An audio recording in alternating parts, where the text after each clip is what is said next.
Hey there, 8th graders. Welcome to today's Explainer. Have you ever walked into a brand new building and known immediately, without anyone telling you, exactly what it was for?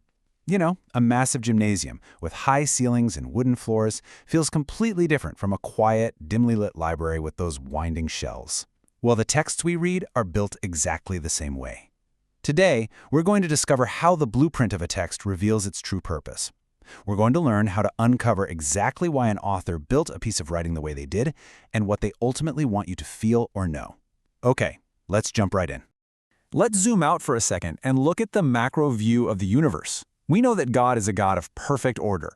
Just look at the incredible precision of the solar system or even just the intricate design of a single leaf. 1 Corinthians 14:40 reminds us, but everything should be done in a fitting and orderly way. And just as God organizes the world perfectly and purposefully, good writers organize their thoughts with very clear, specific intention. Writing isn't just about throwing random words onto a page. It's about constructing ideas in a fitting and orderly way so that the message lands exactly as the author intended. So, here is our roadmap for today's explainer. 1. God's order and writing. 2. The architect's text blueprints. 3. Why text structure matters. 4. Time to test your skills. And 5. The godly learner's mind. This gives us a really clear, structured outline of exactly what we're tackling together. All right, diving right into Section 1, God's order in writing, which is our big idea for today. So what exactly do we mean by text structure? Basically, it's simply the way a text is built. It's the architectural framework of an article, an essay, or a speech. And the absolutely crucial point here is that this structure reveals why the piece was written in the first place. Think of text structure like a building's blueprint. An architect doesn't just start nailing boards together, right? They design the building for a very specific goal.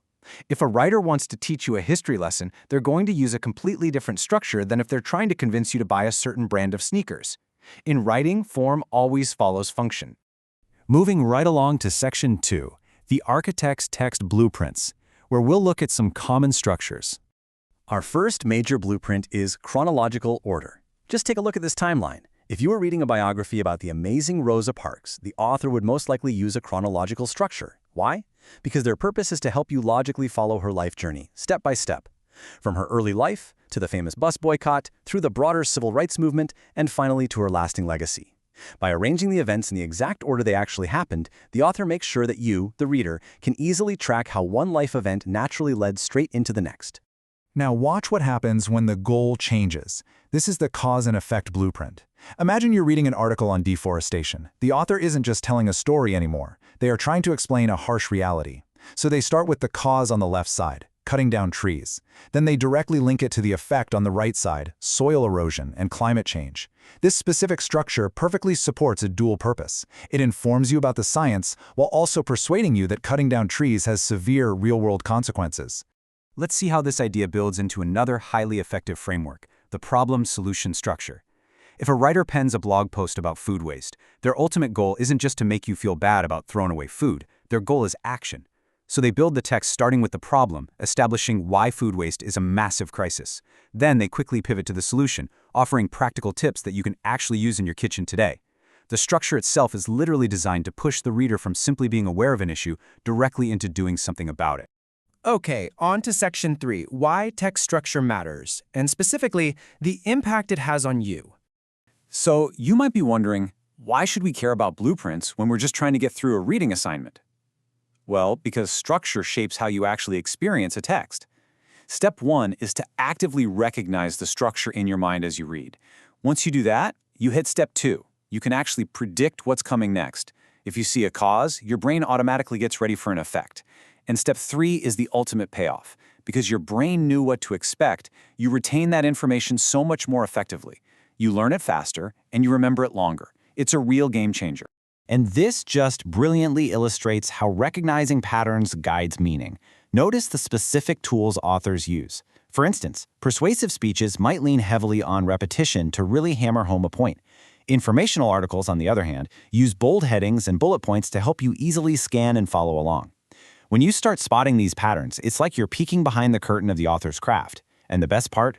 Recognizing these tools helps you when you sit down to do your own writing. You'll know exactly how to arrange your own ideas to match whatever your specific purpose is. Which brings us to Section 4, Time to test your skills with our homework challenge. All right, detectives, it's time to put on your investigator hats. Grab a pen and a piece of paper. You're going to practice uncovering these hidden motives in real texts. Let's see how well you can apply these architectural blueprint concepts entirely on your own. Here are your 5 homework questions for today. Number 1, name 2 text structures that are good for persuading an audience. Number 2, why would an author choose chronological order for a story? Number 3, what structure is best for explaining how something works? Number 4, I want you to read a short article of your choice and identify its structure. And finally, number 5, a bit of a critical thinking question. How can a mixed structure, meaning more than one blueprint used in the very same text, help an author's purpose? Go ahead and pause this explainer right now so you can write these down carefully. Finally, Section 5, the Godly Learner's Mind and the HeroesMart Academy Philosophy. As we grow in our academic skills, we absolutely must ground ourselves in truth. Romans 8:6-7 teaches us, "For to be carnally minded is death, but to be spiritually minded is life and peace." This is such a beautiful scripture because it reminds us that while we're learning how to analyze texts and build arguments, keeping our minds spiritually focused is what truly leads to life, peace, and lasting success. Here at HeroesMart Academy, we purposefully intertwine biblical morality with your education for a very serious reason. Education without morality can actually hurt. Gaining knowledge simply to become more capable without becoming more righteous misses the mark entirely. Your growing intelligence and your new ability to dissect text structures should serve a much higher purpose. They should equip you to make wise, God-honoring choices in the real world. We want you to vigorously pursue academic excellence for sure, but to do so while your mind remains deeply centered on God, on truth, and on godly wisdom. So, 8th graders, as you master the skill of identifying text structures this week, I want to leave you with this final thought. You are literally building the blueprint of your own mind right now. So, how will you use your growing intelligence and your sharpened knowledge to make wise, God-honoring choices today? Keep looking for the structure in what you read, keep seeking God's order, and have a wonderful week of learning.